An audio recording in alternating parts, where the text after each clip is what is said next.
live. Happy Sunday. Today is just gonna be chillin. Let's chat. Weekly roundup. I look like an e-girl right now because I just finished doing a cocktails and cosplays video. Making this drink. This is called a Clover Club. And it matches! Also, it's delicious. Clover Club is actually a pre-prohibition drink. As I commonly make because they're so delicious. And it is a sour, essentially, with egg white. So if you guys are kind of like squeamish around raw eggs, there are egg substitutes that you can use. I don't know. I have never tried egg substitutes in like sours before, so I don't really know how good they are. But I don't. It's raw. Like I don't care. It's so you're not gonna get salmonella probably from consuming the raw egg. And I do not think, by the way, that the acid and the alcohol in the drink cook the egg white. I don't think I don't think that's a thing. I know that like some people seem to think that's what happens, but I don't think that's chemically the case.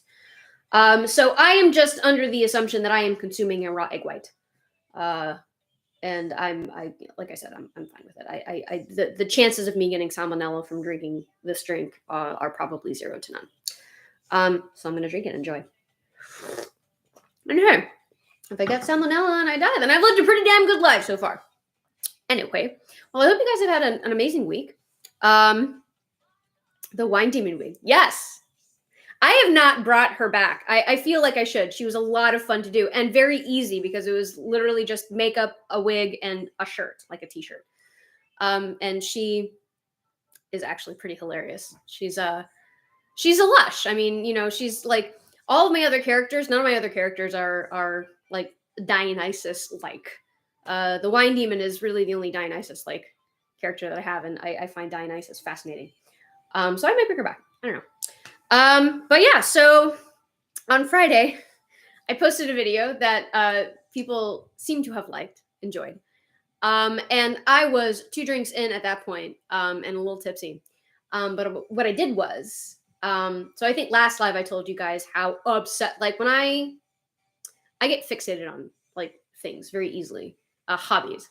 So if I find something of interest, I will fixate on it for weeks to months. Where I just like, for example, what was a recent? Cocktails. That's actually a very recent, really good example. For whatever reason, like I've always loved cocktails. I've always loved mixology, and I've always thought that the history behind many cocktails is fascinating. So I like fixated on it, and I'm still kind of fixated on it. I research hours of research, just looking into the history of cocktails and the ingredients and the history of the ingredients and the stories behind all the ingredients. It's crazy. So after having watched Bridgerton, which is a phenomenal show. I mean, it's super sappy, and it is a rom-com for sure. The stereotype that all women love rom-coms is kind of dumb. But for me in particular, that happens to be true. I love rom-coms, especially period rom-coms, especially unique period rom-coms like Bridgerton. I thought they did a phenomenal job. It's clearly a period piece. It's set back in the Regency era, which I think is between 1812 and 1837. It was a very short period of time. It was like right after like the Marie Antoinette Rococo like period, and right before you get into the beautiful Victorian kind of era where you have the teeny tiny waist and just like the fucking big skirt or the big like bustle in the back. So they almost looked cartoon-like in the way that they were shaped. But that was not the Regency era. The Regency era exemplified Grecian, I guess like classical Grecian style. So you saw lots of column dresses with empire waists. These women were not like constricting their waists. They weren't trying to be like teeny tiny in the waist. They were accentuating the bosom.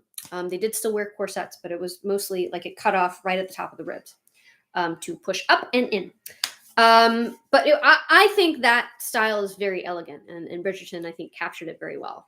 If not a little non-traditional. I mean, you look at some of the dresses there, it's like, yeah, that fabric probably didn't exist back in the 1800s. But they did such an exquisite job. It's visually, the show is beautiful. Um, it looks like, I mean, it looks like a fantasy. It looks like Alice in Wonderland almost, with all the colors and beautiful dresses and all the balls and such. The actors are all phenomenal, and I mean, I'm a romantic sap, so of course I love the story. First season was all about Daphne and finding her true love in the Duke of Hastings, and he was dealing with his own drama. And then the second season is all about Daphne's big brother, who is the Viscount. In other words, he basically runs the Bridgerton house, and the Bridgertons are I guess noble. I guess that's what you would call them. They're the aristocracy. So he is in charge of governing the Bridgerton household. And so the second season is all about him finding a bride to bear the babies, so that he can continue on his family name. But it just this. I'm not gonna ruin it for you guys, but absolutely go watch it. It's fun. It's funny because I oftentimes get made fun of by people that I know who are far more serious about cinema and movies and shows than I am. And they're just like, I can't believe you consume that. It's like eye candy. I'm like, yeah, that's why I consume it. I would much rather not have to think about heavy things while I'm trying to like sit down and relax and entertain myself, right? Like, we get enough of that on a day-to-day basis with the news and like with our jobs and with our own issues. Like, when I sit down and I want to be entertained and relaxed, like, I don't want to watch something that's heavy. I want to watch something that's light and happy and fun and pretty. Unapologetically. Let me catch up on these comments. All right. Right, Mr. So like, I guess I am neurodivergent. I hyperfixate. Hyperfixate. Um when I was researching, when I wanted to get the rear diffusers on my car, months of research for not. I mean, I knew exactly what diffusers I was going to get. I knew exactly where I was going to get them. Yet I hyperfixated on like all things Corvette for months. It was great. Columns here: Lambic, Doric, Corinthian. Hell yeah! See, you're super knowledgeable about your eras. That's really. I took two AP advanced placement classes in high school for art history because required. I was in the art program. And honestly, that was one of my favorite classes because we talked mostly about Western art history. Like, we didn't talk about like Eastern, like Asian, Russian. We kind of stayed in like Europe. So it was obviously Italy, Michelangelo and fucking, I don't know, Donatello. And it was, Eastern Europe. And I don't remember a lot of the artists. Rembrandt, I think, was Eastern European. But it was one of my favorite things. And like, we studied Mesopotamian art, like Byzantine art, obviously Greek and Roman art. And it was really, really cool. And so that toga, that kind of toga look where it's like the waist is kind of up here, and it's very column-like. That was the Regency style. And then what's interesting is that you see that kind of come back in the 1970s, which is the weirdest time I feel for that style to come back, because the 1970s were like hippy dippy and like boho chic and like fun and free and very much so like what I'm wearing right now. It was not, in my mind. I mean, I didn't live in the 70s, but it was not, in my mind, an era where you'd see that very elegant, classical, old kind of look, timeless kind of look. I like that is a style I actually would imagine to see more in the 40s, like the 30s and the 40s. And actually, I think the Art Nouveau era was in the 30s. Also, another favorite like artistic era of mine, Art Nouveau. I fucking love Art Nouveau. Everything Art Nouveau. Like, I'm. It's funny because I've got two big like banners here on either side of my mirror, and I got them from an anime convention. But they are in the style of Art Nouveau, so it's like anime Art Nouveau. Super fucking cool. And I just actually, I don't know if I can. Ah, let's see if I can take this camera off. I'll show you guys. I'll show you guys very carefully. Very carefully.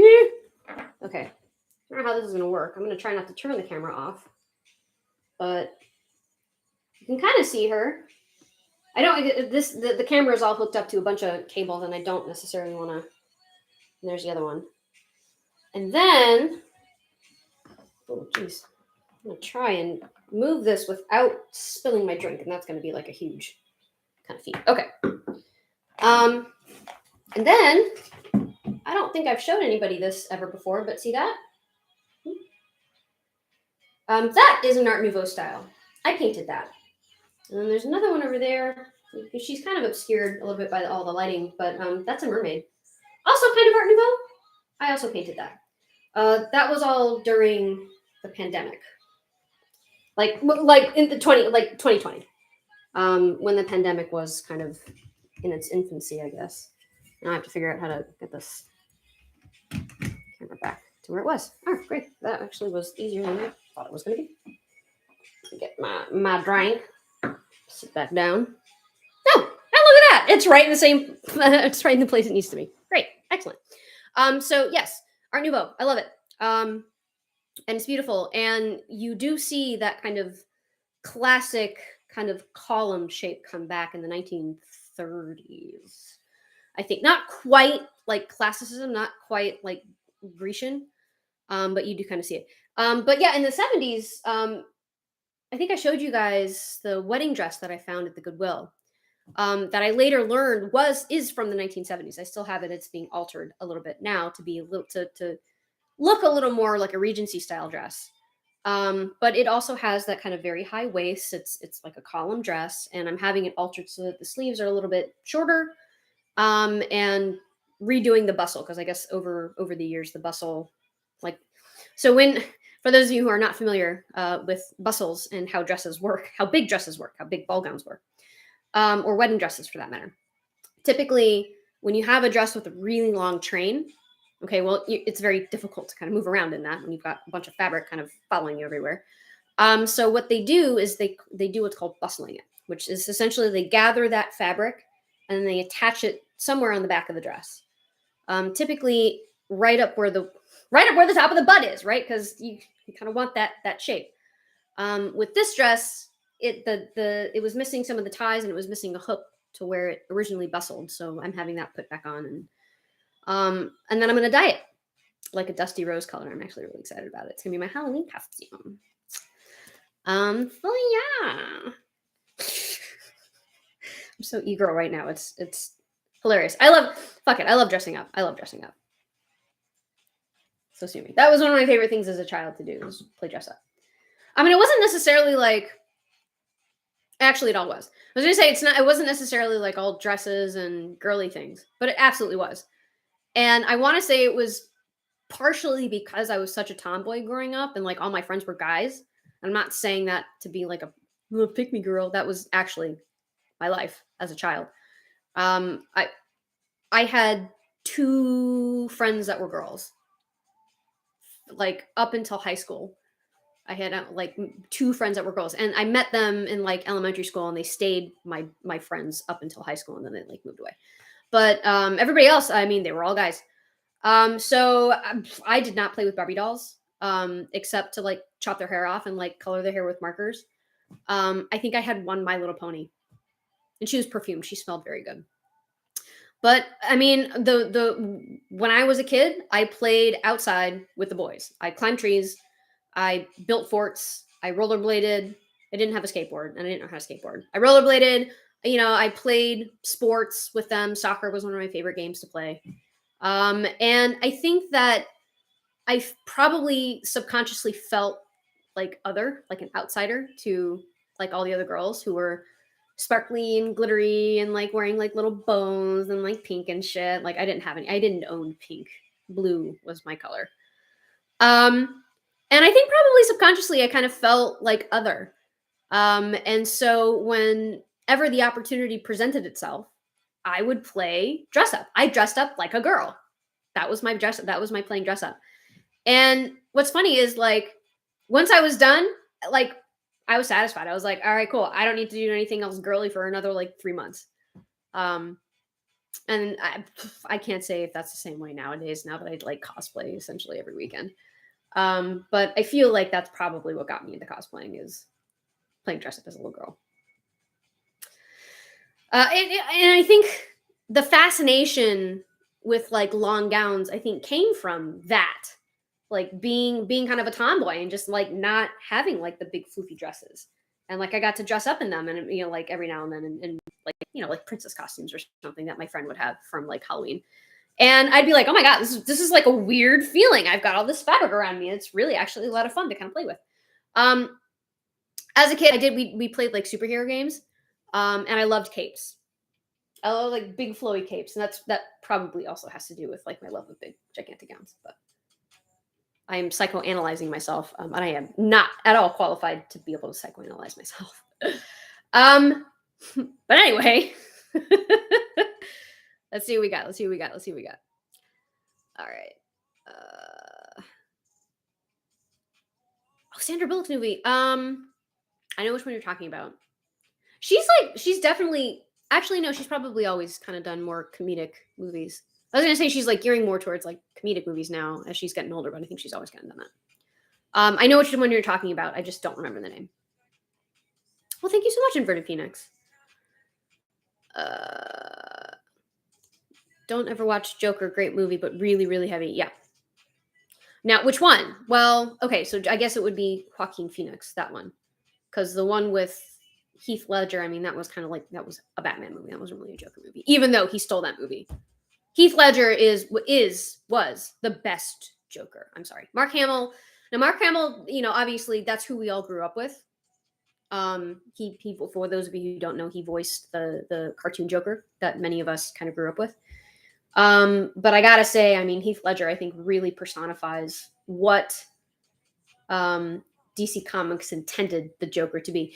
And I mean, DC Comics villains are the best villains. I am a Marvel person. I like Marvel better. But DC really hit the nail on the head with all of its villains. They're really, really just very well thought out characters. A guided tour. Oh, Rembrandt was Dutch. Okay. It's been 15 years since I was in high school. Guided tour of what? Guided tour of what? Impressionists. I'm not going to purport to like remember all of the different like eras of art, other than to say I greatly enjoyed Rococo. Just the opulence of it. You look at like and it didn't last. It wasn't a very long period of time in art and architecture and furniture design and fashion. But it was just I mean, it was opulent. Think of the movie Marie Antoinette with Kirsten Dunst. That was the Rococo. Like that was what they did, and it was beautiful. I mean, and I think I even like it better that it had kind of this rotten core to it, right? Obviously, because you had just the French nobles who are like rich and just basking in the opulence of being rich, and then you had everybody else who was suffering and starving and sick and overworked and didn't have enough money. So it had kind of a rotten core, but aesthetically, beautiful, beautiful period of time. Were the guys shocked when they realized you were a girl? I don't think they ever. That it's just like my sex never came up. Like me, the fact that I was a girl just never. I was just a kid, who played with them. We never talked about boys and girls. It was always like, where do you want to go next? Like where do you want to build a fort next? Where do you want to sneak next? So I guess the answer to your question is no, they weren't shocked because I don't think they ever even thought about it. Yeah, Mark Hamill, dude. I mean, you can't talk about the Joker without talking about Mark Hamill for sure. Oh, You wanted to see the shoes? Well, I brought them. I only brought one. But yes.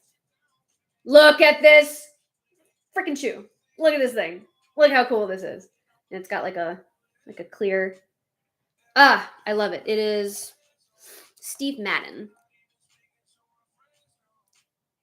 And it was the most expensive aspect of the outfit that I created on Friday, which I didn't get around to telling you, and I'm going to tell you about it now. It's this. It's this. It's this.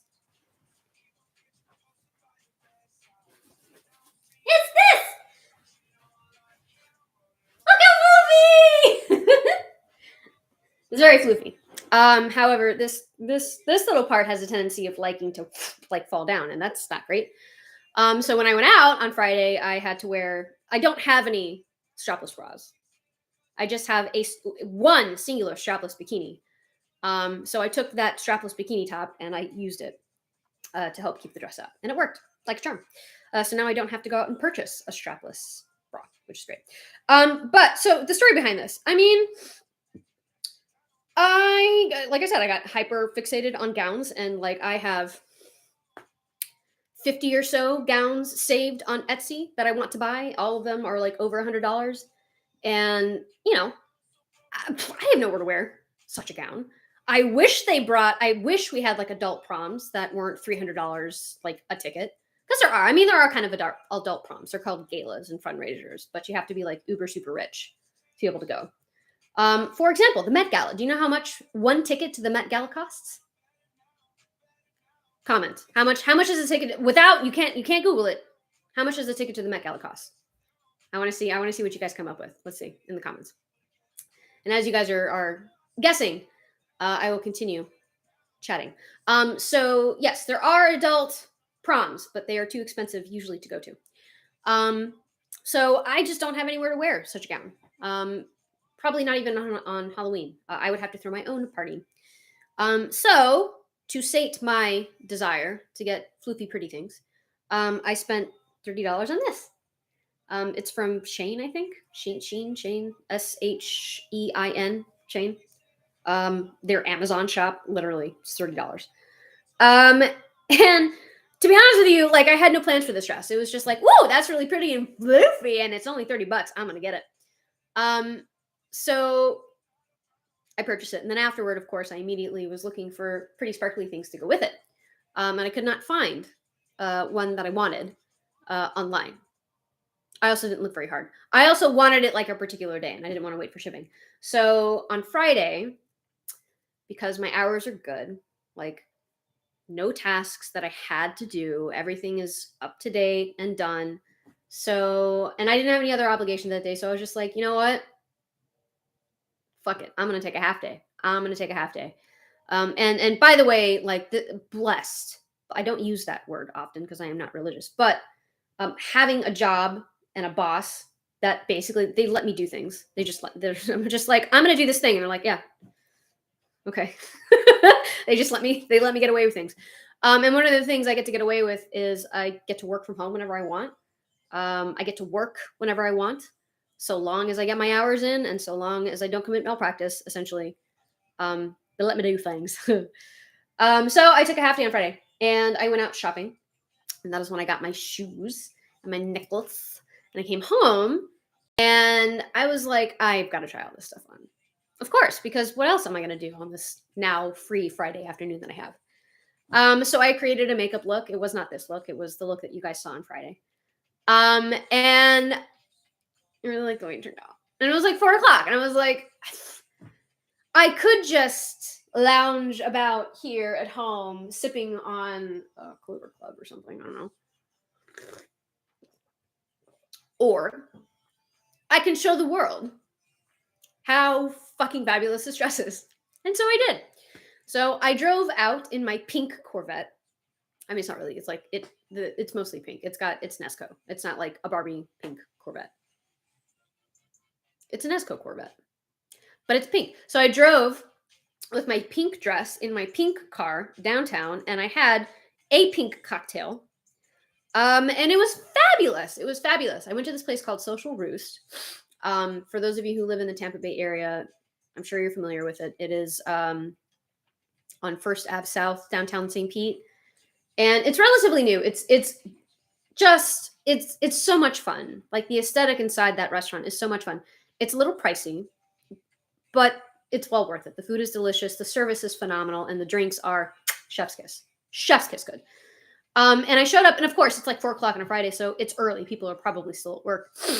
Just then starting to leave. So when I showed up, there were two older women saddled up at the bar, fucking double fisting gin and tonics. It was hilarious, and I was eavesdropping on some of the conversation, and they were hilarious.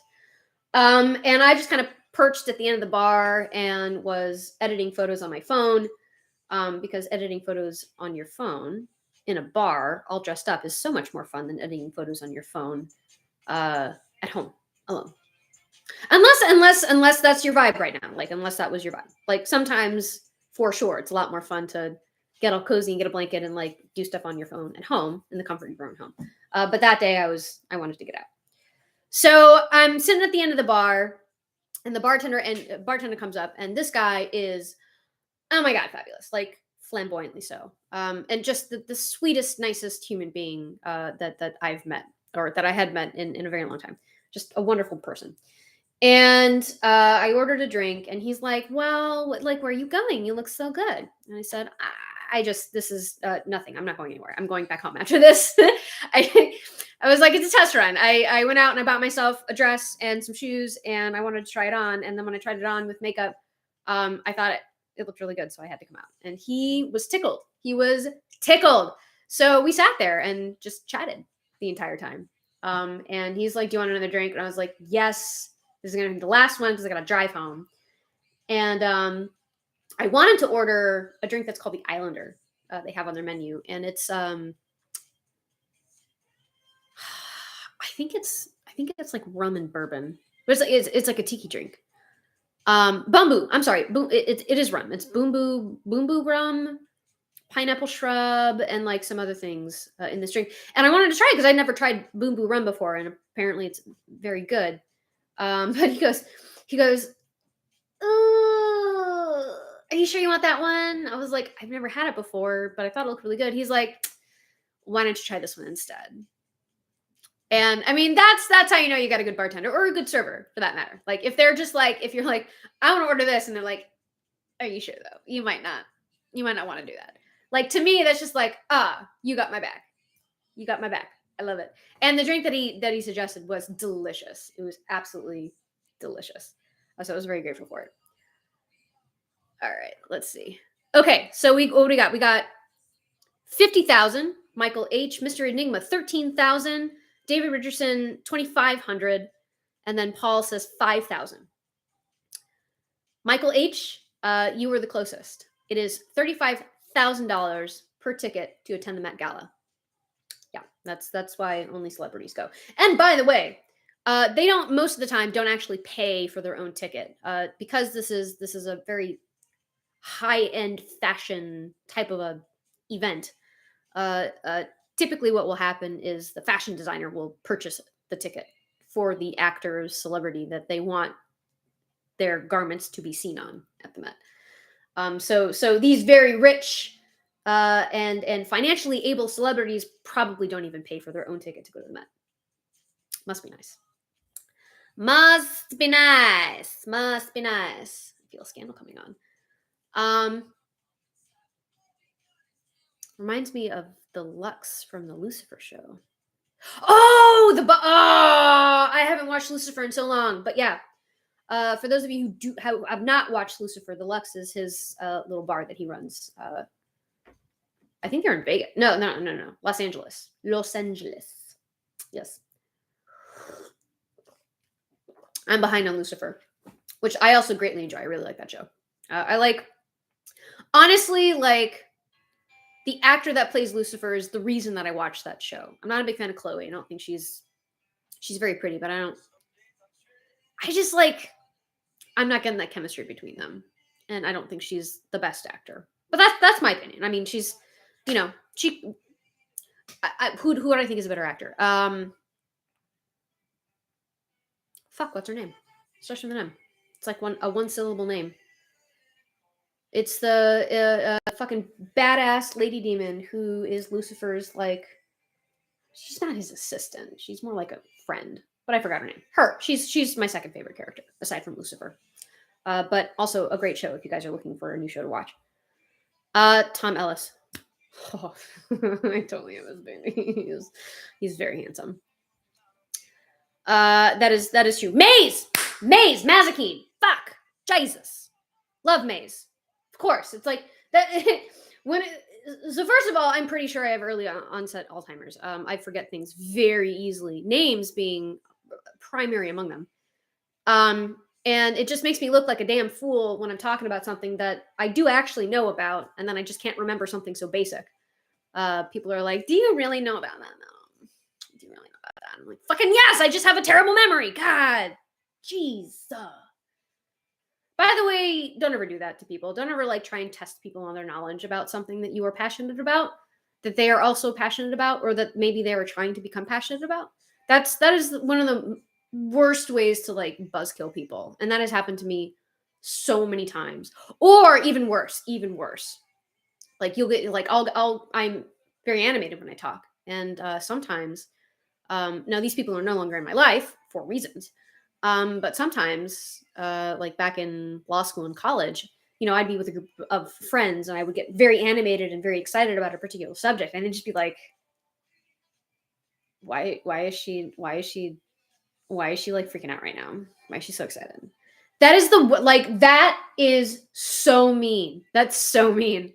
That's cruel, actually. That goes beyond mean, I think, and kind of goes into the cruel kind of end of the pool there.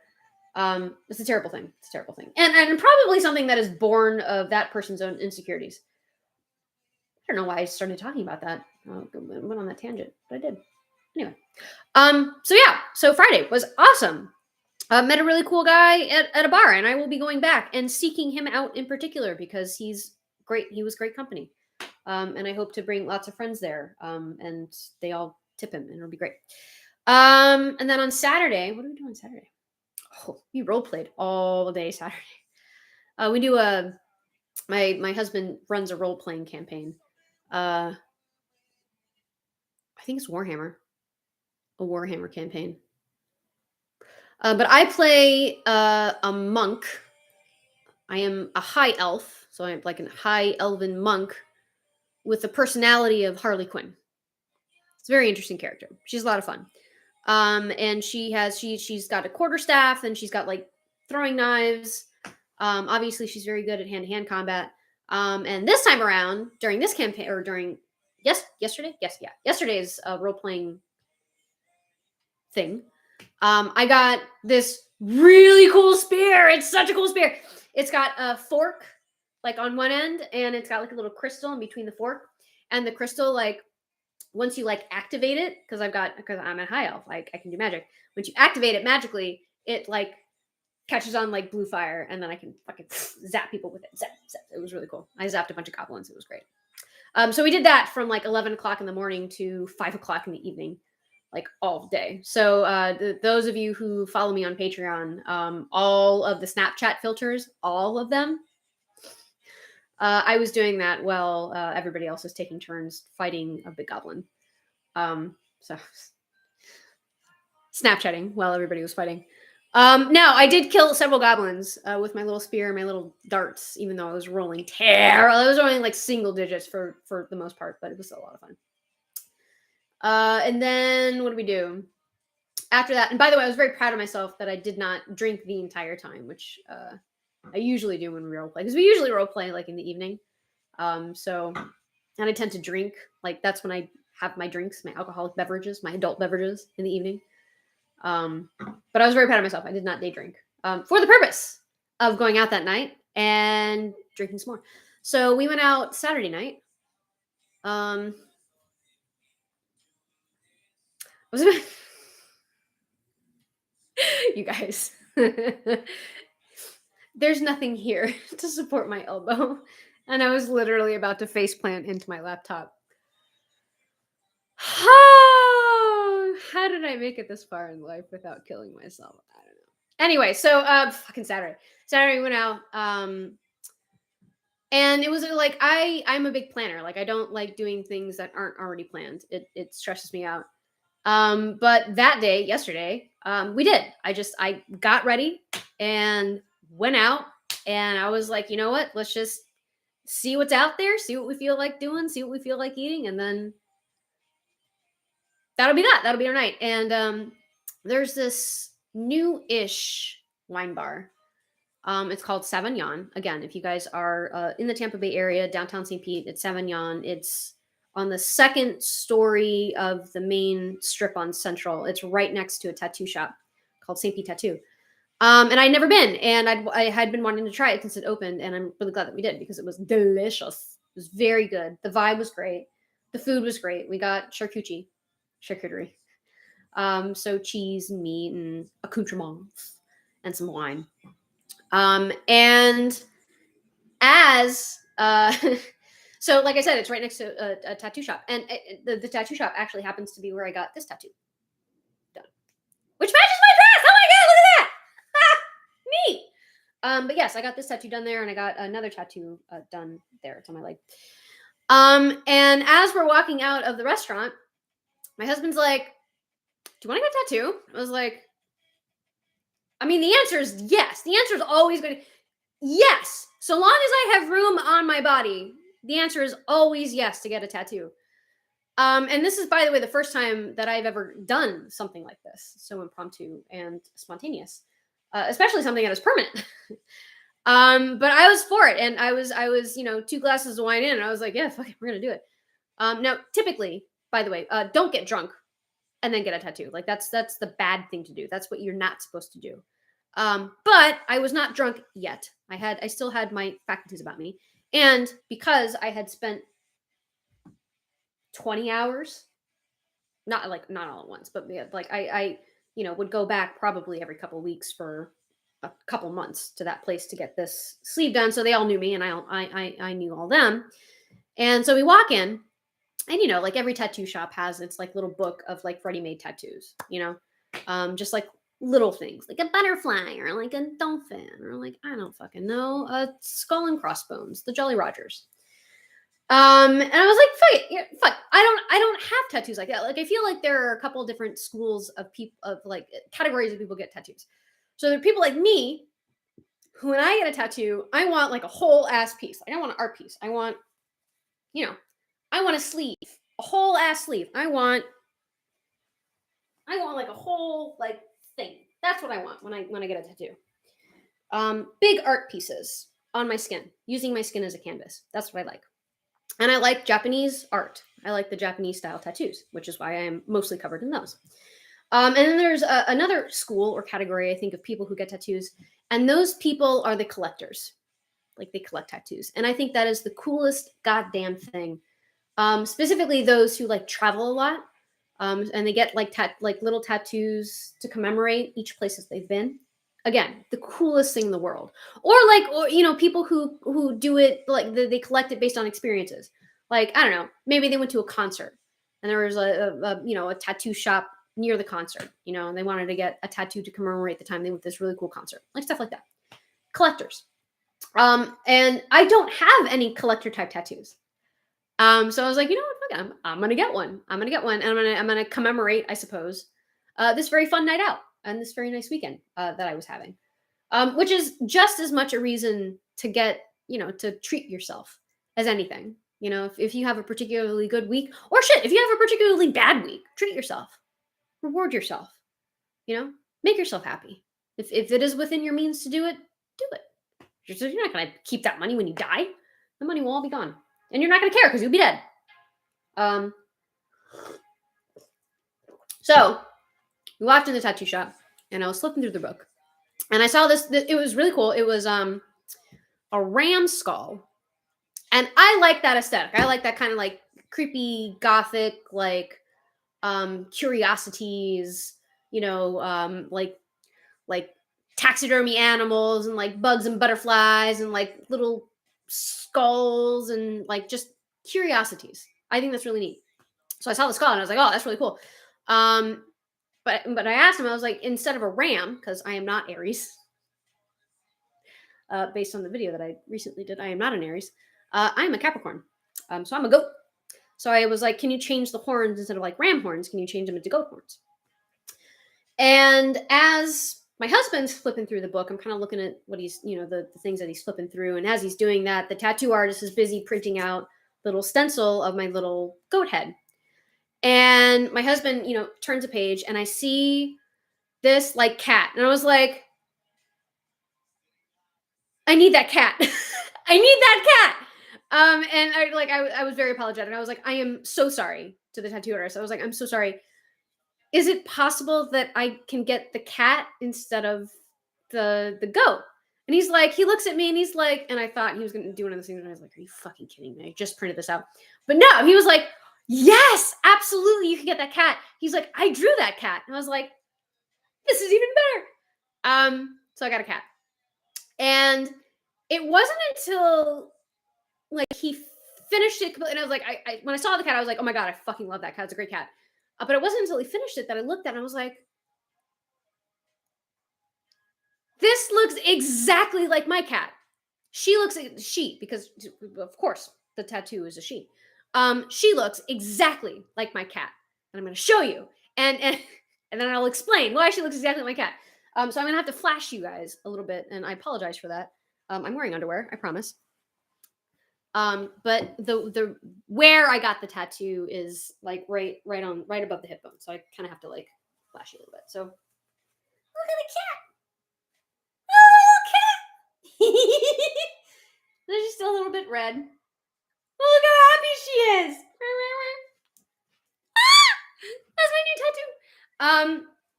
And as you can see, she's like, ah. So I have two cats. And by the way, I'm going back to this person with a picture of the other cat. I'm going to be like, remember that cat that you did on me in that style? I want you to do the same exact thing, only with this cat. And I'm going to put her right next to her sister. But so they're litter mates. They're both tabby cats. And the cat, the cat that looks like the tattoo, she's got like kind of a tabby saddle. And then she's got white socks, white hose is what I call them, like little white garters, and she's got a little white face. So in the way she doesn't really meow. Neither of our cats really meow, like in the traditional sense. They make other noises that are weird, and I love them because they're adorable. But this cat, the tattoo cat, what she does is she more like she yells. She doesn't meow. She like yells, and she yells with her tongue out. So that sounds like this. And like tongue all the way out. Nah! So she yells, kind of like screaming goats. It's really funny. So I saw that and I was like, man, that's really familiar. Oh, that's because that is literally my cat. That is how my cat communicates with me, and that's what she looks like when she communicates with me. So I was like, this is the most fortuitous, coincidental, happy accident ever, or at least in a very long time. So that literally made my night. We went out to like a couple of the bars after the tattoo shop, and then I was like, let's go home so I can admire this new tattoo and hug my cat. It was great because that's exactly what we did. So all right, let's catch up on some of these comments.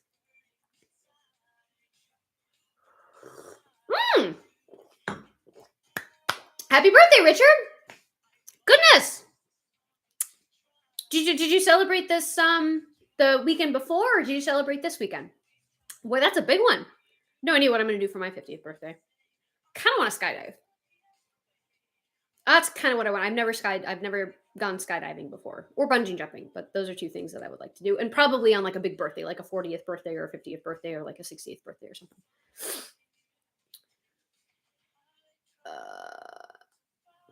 Right.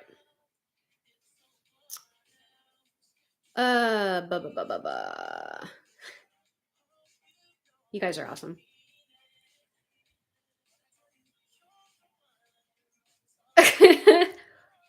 Yes. No, yes. Mr. Enigma, I don't actually know how I've made it this far in life without dying, because I'm really not that good at I'm not good at life. Life is hard sometimes. Only 4,600 miles from David. Hey, Christopher. What would you say has been your favorite cosplay? Okay. Oh, geez. That's a really good question. I mean, it's because I haven't actually cosplayed in months actually. Mostly because I've been running out of ideas. But when I was, I gotta say Tess. I gotta say Tess is my favorite. She's. I like the vibe of her character. She's a lot of fun to cosplay. Her makeup is a lot of fun to do. Her costume is a lot of fun to put on. Um, and she's like I just really like how her character has kind of developed over the past couple years. Otherwise, what do I like cosplaying? I honestly probably my favorite cosplays have been characters or ideas that are so far from who I am as can possibly be. Or cosplays of characters who I aspire to emulate to a certain degree. So, for example, um, I've been doing. I'm not an actor by any means, not at all. I have no acting experience. I have no acting training, nothing. But it is a lot of fun. Acting is a lot of fun. And I've been kind of dabbling in that a little bit more. And one of the kind of impromptu characters, I guess it's a character that I have been playing is that very like powerful, confident, like almost masculine, like, not flippant, but and not really even arrogant because I feel like that character, like, she doesn't need to be arrogant because she knows she's a fucking boss. That's so much fun to play. Oh man, she's so much fun because that is not me at all in real life. I'm not going to go so far as to say I'm meek. But I don't like conflict. Like and I do not exude confidence by any stretch of the imagination. So to like act like that and to play that character is just a shit ton of fun because like like I'm sure there are people who act that way in real life, but I feel like I go so over the top with that particular character and that particular acting. That it's so much fun to just fucking be like, yes, I'm a queen. Fuck it, suck my toes. I don't know. Don't do that. That's gross. But yeah, so very long-winded way of answering your question. But Tess probably overall, and then kind of the little acting like tangents that I kind of take in between like the main cosplay characters. All right. Exactly, and they're my kitties. They're my children. They're my fur children. I love them. They're like tiny fuzzy humans. They're great.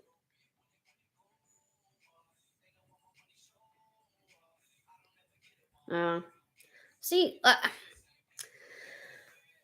so Richard says I don't celebrate my birthday anymore. It's just another day to me, and I get that for sure. When I a couple years ago, my birthday, I didn't want to celebrate it either. I was just like, no, I'm getting older. I'm gonna be a wrinkly old hag, and everybody's gonna hate me. That kind of like midlife crisis where you're just like, oh shit, I'm mortal. I will die. Like I only have several more decades on this earth. It was that, and I really didn't feel like celebrating my birthday. But as I kind of thought about it more, why the fuck not? Shit. At this point, any chance I get to celebrate anything, I will take. I will absolutely take any chance I get to celebrate anything. And I feel like Americans don't have that right. Like we've got like 1 day holidays throughout the year. But I feel like we as a community, I guess, a culture, a nation, don't take enough time off to just celebrate and be happy and relax and to just don't not think about things that are stressful like work and world news and shit like that. I feel like we as a people are so focused on productivity and efficiency and money, um, that you know, we don't take time for ourselves. And of course, there are some people in our country that don't have that luxury. There are some people in our country that cannot take time off. And that's another problem and a very deep and heavy subject that I don't really want to get into right now because we're talking about celebrations. So anyway, I after, that birthday that I had, that I was just like, I don't want to celebrate this. This is I'm celebrating a day closer to death. Um, and after I thought about it more, I'm like, fuck it. Yeah, celebrating a day closer to death. Hell yeah. Hell yeah. Any chance I get to celebrate anything, I'm gonna take it. That's me. I like being happy. Being happy is a lot of fun, actually. All right. Oh, thank you. And Mr. Nima, I mean, actually, you're right. Being a lawyer does involve a measure of acting, for sure. I mean, you especially at trial. Like, sure, I guess you can put an act on in front of a judge, but they're gonna see right through it. They're gonna be like, stop being dumb.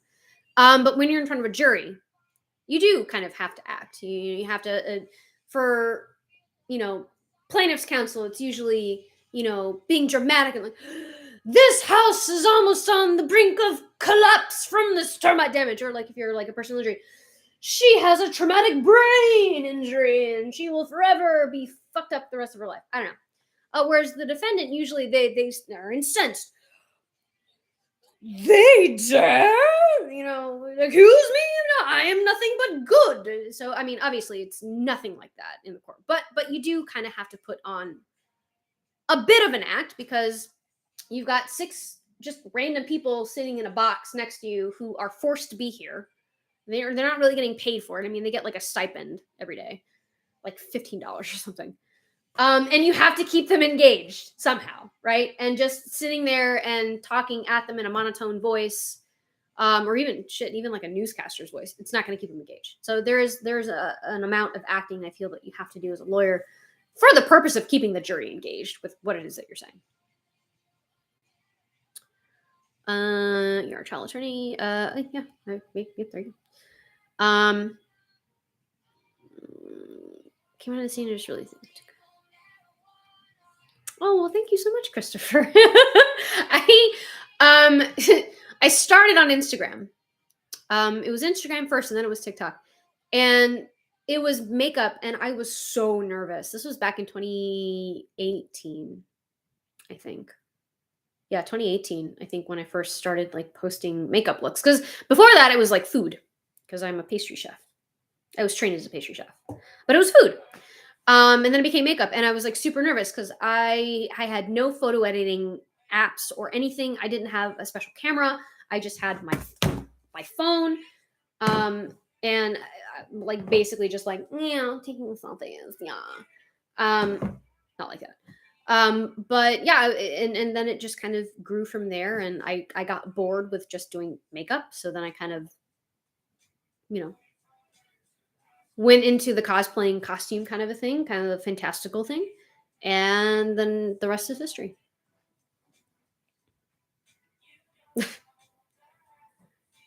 I seem to have misplaced a year somewhere. Agreed.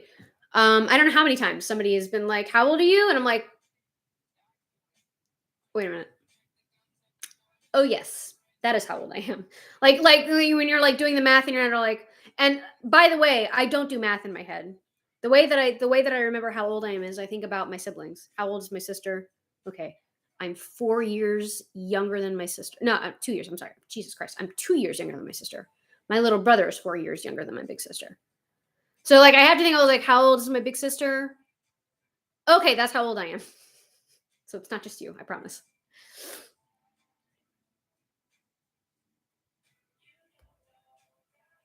Oh, awesome. Inverted Phoenix. Happy early birthday. So the 26th of May, happy early birthday. Absolutely.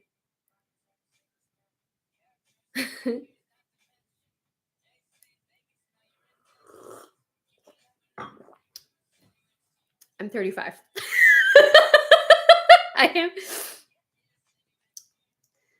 not that old yet. But when I do get to be you guys' age, I would like to be tattooed from head to fucking toe.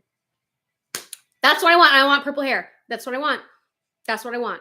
Because at that point, I'm hoping that I will be in Ireland, owning my own tavern, and not being a lawyer where I have to worry about what I look like when I go into. For whatever reason, people. It's not for whatever reason. I mean, it's society, culture, different stigmas. But people, humans, judge you based on how you look. And how they judge you is oftentimes based on how they were raised. And how they were raised is oftentimes based on the culture that they grew up in and that their parents grew up in. So there is a big stigma against people who look like me, people who are covered in tattoos, or people who have different colored hair, or people who have piercings.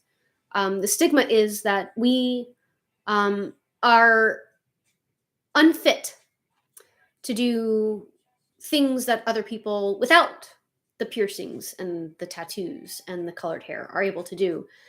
And that is at its most basic level, that is the thought, right? Obviously it's a little more complicated than that. Obviously, people probably see that and think, oh, they're gang members, or oh, they're losers, or oh, they're stoners, or they're drug addicts, or they're rockers or something. They do not, they are unable to, because of the way they look, operate in what we see as the normal society. And certainly in the field of law, which is a very traditional, stuffy kind of field of practice, expertise, I suppose, if you will, where only recently women started kind of being present. When my mother was, when she graduated from law school and was going out to get a job, this was back in the mid 80s, early to mid 80s, like 30 years ago or something, a little over 30 years ago. People wouldn't hire her because she was a woman. I think she applied for like an in-house position at a restaurant chain, a very popular restaurant chain, by the way. I will not name drop because I'm sure they have a diversity committee at this point. But she applied to work there, and they said, "Oh no, we don't hire women litigators. We don't hire female people who go up and argue before a court, right? Because they're litigators and they're transactional lawyers. The position she was looking for was a litigator, and that's what I do. I go before a court and I make arguments. That is a litigator." And they're like, "Nope, straight up, we don't hire women litigators because fuck you, I guess. I don't know." So in this kind of area of this career, it's a very traditional kind of area, and it is frowned upon if you have tattoos, or if you have different colored hair, or if you have piercings in anywhere other than your ears. It used to be, there used to be courts that would require women to wear skirts in the courtroom. There were judges out there that would not allow a woman in pants to step foot in his courtroom. And this was not a long time ago. This was 30 years ago. This was not a long time ago. So yeah, that is my dream, is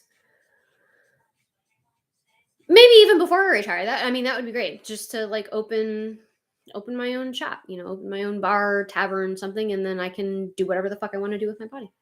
That is what I would like. Okay. I do literally want to be a barkeep. That is literally what I want to do. That is literally what I want to do. Yep. I would like to serve people drinks. Maybe even dressed up like this. That is my dream. That is what I want to do. It used to be I wanted to open my own like little cafe, but since I've been getting into mixology a lot more, I kind of want to like do the cocktail thing. That'd be cool.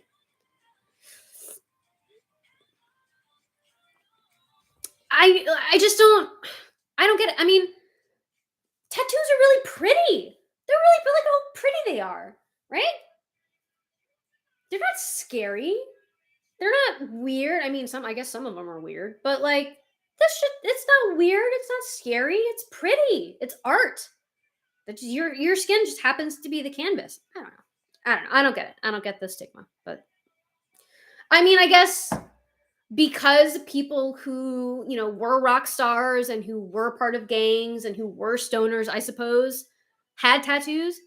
But let me tell you something, lawyers, like, I think lawyers are the group that abuses substances the most. I mean, I guess other than rock stars, it's fucking lawyers. Cocaine, heroin, weed, alcohol. Oh my God, so much alcohol It's because it's such a stressful job. It's so stressful. And oftentimes, and you're like, well, why don't you just go to therapy? We don't have fucking time. We don't have time for that shit. We have the money to do it, but we don't have time. And by the way, most lawyers that I know, all of the lawyers that I know have a therapist and are actively in therapy. I don't know a single lawyer. Let this sink in. I do not know a single colleague of mine, a single lawyer that is not actively seeking psychological treatment. It's very stressful. It's very stressful. And that is probably why lots of lawyers turn to substance abuse. Um, but they're not stigmatized for it. In fact, I would even say it's glorified because it fits more with the idea of success that maybe the entirety of Western culture. I don't think it's just Americans. See, they see the glamour, Armani suits and Rolex watches and fancy cars and, Prada purses and designer shoes. That's what they see. And they see, smart people who make a lot of money getting up and doing that. But what they don't see is all the stuff that goes on behind the doors. That's just the same as I don't know, I guess rock stars, where the stigma of tattoos and piercings and shit came from in the first place. We are not different. We're just a little more colorful. I don't know. I went down a rabbit hole on that one. Big rabbit hole.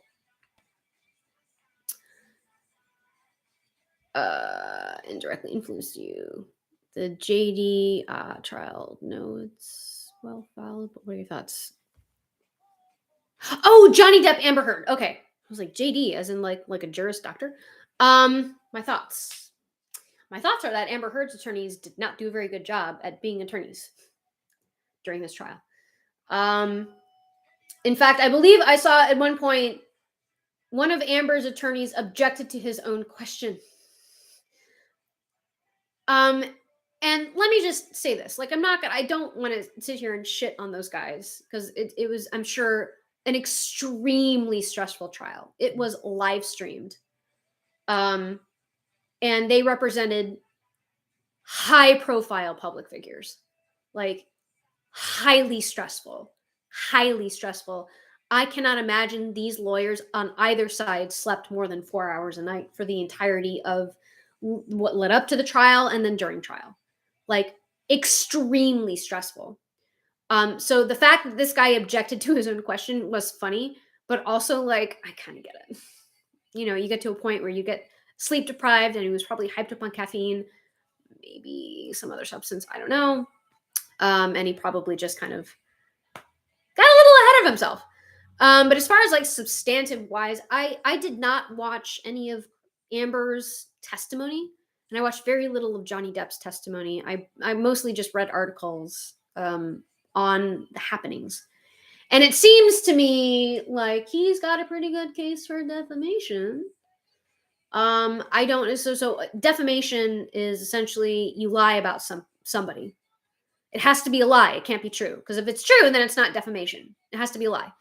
And it has to have damaged them in some way. Usually it's the reputation. For Johnny, it was Heard had authored or co-authored this op-ed, I guess up in Virginia or Connecticut, wherever this trial was happening. It was up in the Northeast somewhere. And in it, she made certain accusations against Depp. I imagine having to do with domestic abuse, because I mean that's what this whole trial is about, right? And so he's like this, and he lost. I mean, he lost the Pirates of the Caribbean. He lost Fantastic Beasts. He was booted from those two very, very, very lucrative. What do you want? Juvia's Place. No, I don't care. I should unsubscribe from that text. Anyway, so defamation, you have to prove that it was a lie. So you have to prove that it's not true, and you have to prove damages, right? You have to prove that they were damaged some way. And so Johnny Depp was very clearly damaged monetarily, and his reputation was damaged. which was probably part of the reason why he wanted this trial to be live streamed, so that he could help repair the damage that was done to his reputation. And it's working, clearly. I mean, there are so many memes out there shitting on Amber Heard's attorneys and Amber Turd. I don't know the veracity of that accusation. And to be honest with you, like, that's a stupid thing to focus on. If she did, in fact, have an accident in the bed, I don't see how that has anything to do with the accusations Depp made against her. That having been said, the fact that, well, I guess, okay, so let me back up a little bit. We're gonna be talking about like gross things for just a hot second, like shitting the bed, because that's the accusation. So there's this thing called emotion in limine.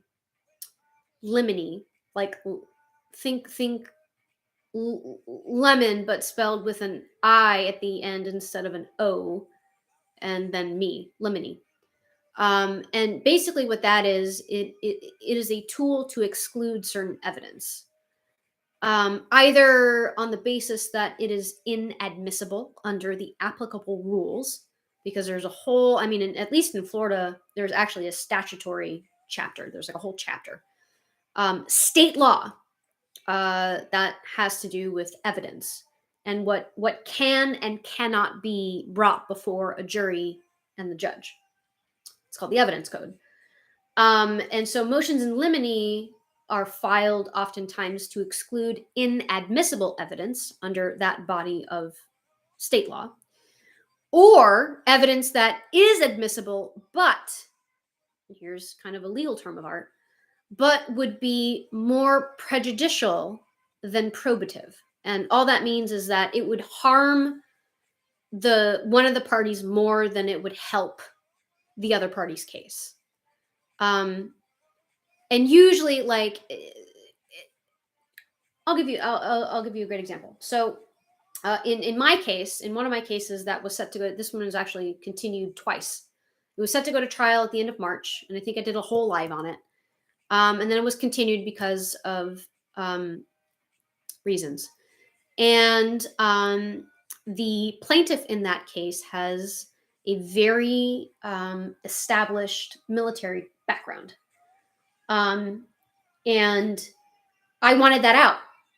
I wanted that out because there were issues in the lawsuit that had to do with credibility of this person.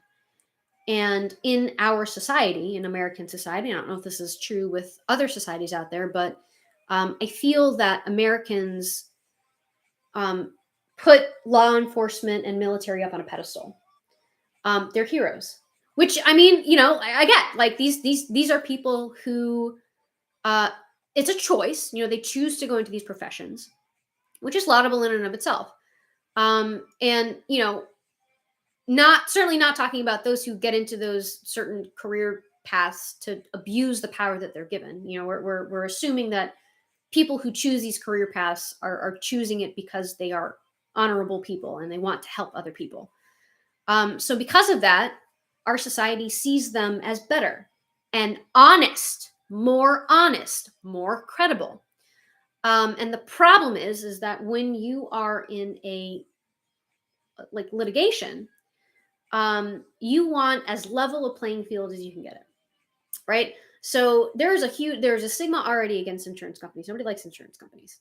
Like, do you like your insurance company? Didn't think so. Nobody fucking likes insurance, and nobody likes big corporations. Nobody likes big. I mean, sure, some people like big government, but I think there is a general distrust of big, rich organizations, whether they be for profit or not for profit. Big, rich organizations. I think there is a general distrust. So people don't like insurance companies to begin with. So here's us, here's them, we're here.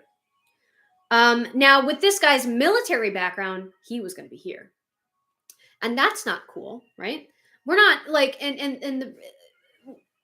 right, because we want a level playing field, because we don't want people to be making decisions based on who the person is. We want people to be making decisions based on what the facts in the law are, who that person is, and whether or not they have some predetermined, you know, like, what's the word I'm looking for? Tendency to tell the truth. That is, for as much as you'd like to think that is relevant in a situation where you're providing testimony under oath, it's not. It's not, because you're under oath. You are already, the expectation is that you tell the truth. In fact, if you don't, you are committing a crime. It's called perjury. So the fact that somebody, or I guess the idea that somebody might be more honest or honorable than another person just based on what they do for a living, which, by the way, in and of itself is a fallacy. It's a logical fallacy. There are plenty of people in the military who are assholes and who lie and cheat. And there are plenty of people in the insurance industry who are not that, who are just good, honest, salt of the earth people. So you see kind of where the issue, where the problem comes in, when you're talking about that kind of stuff. So in that case, I filed a motion in limine to exclude any evidence having to do with this person's military background, because I did not want the jury to automatically assume that he was going to be more honest and forthright than any of my clients. So in the Amber Heard Johnny Depp trial, I feel like they probably should have motion in limine that out. But I also understand that, at least from what I've read, that apparently Miss Heard did not tell her attorneys that she shat the bed. But at the same time, I don't know why that would be relevant. And to be honest with you, I'll have to rewatch. I'll have to see why and when it came in. But I don't know why Johnny Depp or any of his lawyers would bring that up, other than to cast a very unsavory light on Amber. And I guess, like, if they haven't motion and limited it out, why not? All right. What we get? Oh my goodness. So many. Team Johnny. I mean, yeah. Did I ever try the Tuaca on its own? I did, and it was delicious. What's even better is when you add just like a bar spoon or a quarter ounce of vanilla syrup. And better yet, express the oils of an orange rind. Because Tuaca already has kind of the vanilla and the citrus, but adding just that little bit of sweetness and that little bit of expression, chef's kiss. Try it.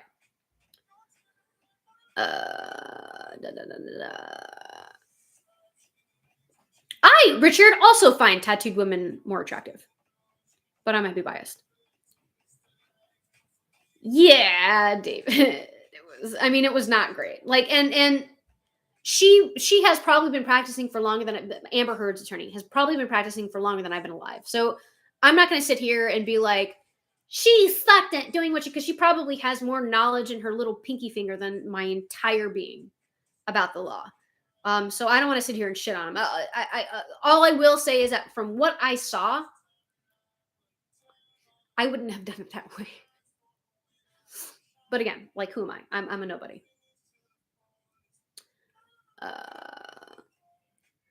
MBIP LLC Scott, thank you so much. Thank you so much.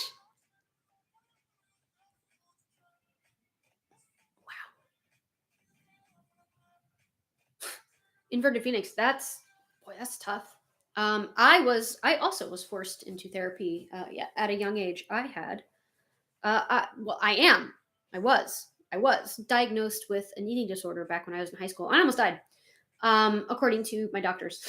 Apparently, I was like freaking 3 steps away from a heart attack. So they did not put me in an inpatient program, thank God. But I was forced to go to therapy, and I hated it. I was an artist at the time. I draw, paint, sculpt. And one of my therapists was like, I want to see your sketchbook. And I'm like, I was 15. I was like, but why though? How is this relevant to what it is that we're talking about? She's like, I just want to see it. I was like, fucking all right. So I don't know if anybody else is artistically inclined. Hands and feet are fucking hard to draw. They are hard as balls to draw. So in my sketchbook, I had lots of figures, like we figure drew. And many of them did not have hands and feet because they're hard to draw. And this therapist was like, you're not drawing any hands on your figures. I'm like, yeah, I know they're hard. She's like, I think that means this. And I said, no, it just means that they're hard to draw. And I'm lazy. So I did not have a great experience in high school with any therapist, but that changed later on as I got a little bit older, a little wiser, a little more patient.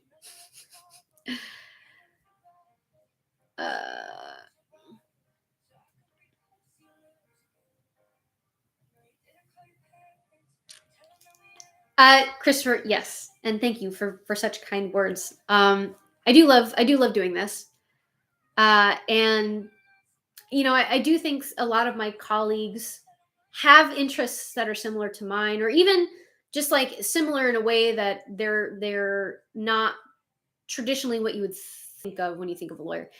And I think a lot of that comes from like the idea that as lawyers we aren't humans. We are just robots that go up and say a bunch of fancy words. Um, we don't have feelings and hobbies apart from doing the law. And I think that's permeated within the legal community itself. A lot of people that I know after they graduated law school, they abandoned a lot of the hobbies that they had, like really cool hobbies, like comic collecting, or you know, uh, uh, uh, building cars, building computers, like just really cool, interesting hobbies, and they swapped it for like smoking cigars and buying shit that they don't need just to flex. Um, and that's depressing. Like why not? Like why not do the things that you love in your spare time? Why do things that you think other people will think highly of you for doing? They don't matter. Those other people don't fucking matter. I don't know. I don't know.